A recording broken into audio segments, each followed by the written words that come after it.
What if I told you Jesus came to abolish religion?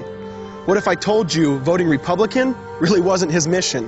What if I told you Republican doesn't automatically mean Christian, and just because you call some people blind doesn't automatically give you vision? I mean, if religion is so great, why has it started so many wars? Why does it build huge churches but fails to feed the poor?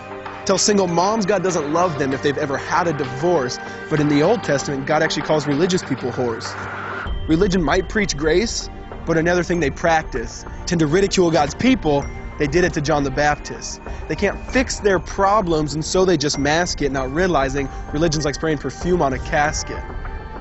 See, the problem with religion is it never gets to the core. It's just behavior modification, like a long list of chores. Like, let's dress up the outside, make it look nice and neat. But it's funny, that's what they used to do to mummies while the corpse rots underneath. Now, I ain't judging. I'm just saying, quit putting on a fake look. Because there's a problem if people only know that you're a Christian by your Facebook. I mean, in every other aspect of life, you know that logic's unworthy. It's like saying you play for the Lakers just because you bought a jersey. See, this was me too, but no one seemed to be on to me. Acting like a church kid while addicted to pornography. See, on Sunday I'd go to church, but Saturday getting faded, acting if I was simply created to just have sex and get wasted.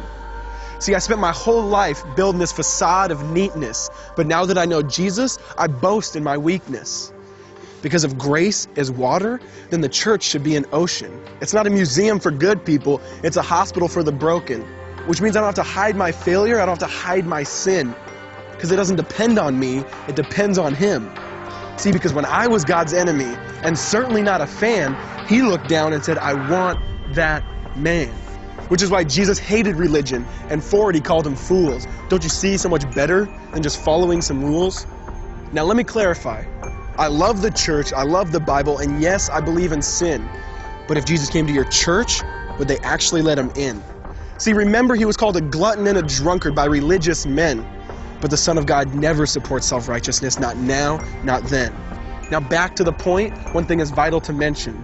How Jesus and religion are on opposite spectrums. See, one's the work of God, but one's a man-made invention. See, one is the cure, but the other's the infection. See, because religion says do, Jesus says done. Religion says slave, Jesus says son. Religion puts you in bondage, while Jesus sets you free. Religion makes you blind, but Jesus makes you see. And that's why religion and Jesus are two different clans. Religion is man searching for God. Christianity is God searching for man. Which is why salvation is freely mine, and forgiveness is my own. Not based on my merits, but Jesus' obedience alone. Because He took the crown of thorns and the blood dripped down His face. He took what we all deserved. I guess that's why you call it grace.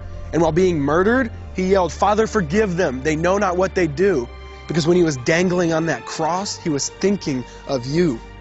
And He absorbed all your sin, and He buried it in the tomb, which is why I'm kneeling at the cross saying, come on, there's room. So for religion, no, I hate it. In fact, I literally resent it. Because when Jesus said, it is finished, I believe He meant it.